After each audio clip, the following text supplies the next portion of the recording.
YouTube? This is Zach with Achilles Financial, and we are back looking at another day in review, as well as I really want to show you the value of using covered calls in your portfolio and how you can use that to generate not a 1x multiplier but a 10x multiplier.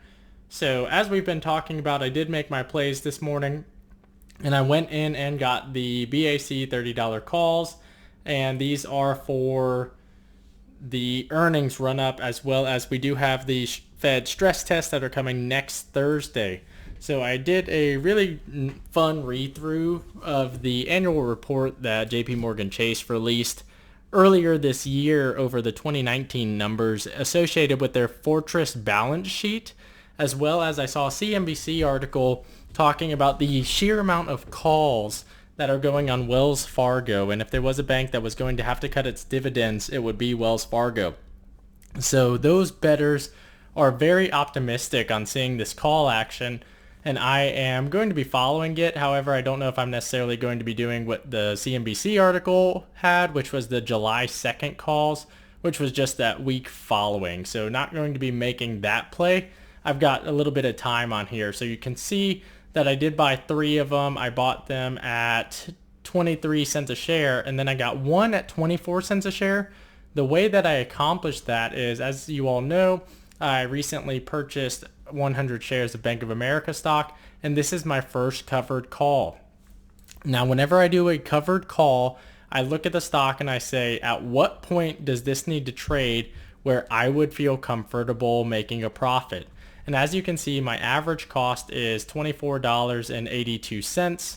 If the stock were to go all the way up to $27 a share, which is where I did my covered call, then I would have to sell all of those shares.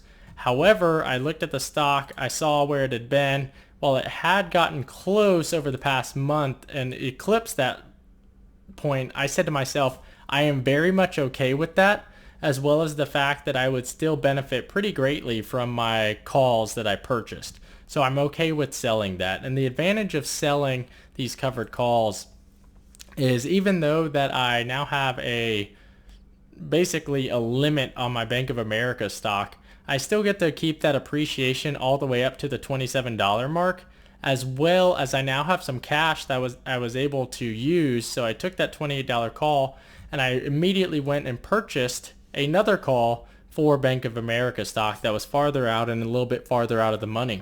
So what does this end with? I will let you know that if I get exercised on Bank of America stock next Friday, I will be incredibly happy, because that means that I will also be taking a nice reward here. And my thought process is, I really wanted this $28 call, because if you look at the options chain right here for next week, I think we're going to be trading right at around, yeah, it's still the same price that I got it for. I am very much okay with it getting to this point, as well as I wanted to make sure that it gave me enough cash on hand to where I could get another call contract for my July 17th play that I made. So this is what we're looking at right here. That's the play that I really wanted to lock down, and I was able to use a covered call to take advantage of that. So covered call is just me selling my right to the shares, and I am able to sell them at $27 a share if the stock finishes higher. And if that is the worst case scenario for me, I'm very happy that that happened. So let me know in the comments below if you made the trade today on Bank of America or some of the other big 4 banks, or any of the banks. Just let me know in the comments below. And if you are looking at a trade for tomorrow, I'd like to see that too. So thanks, and I hope you enjoyed the video. Talk to you later.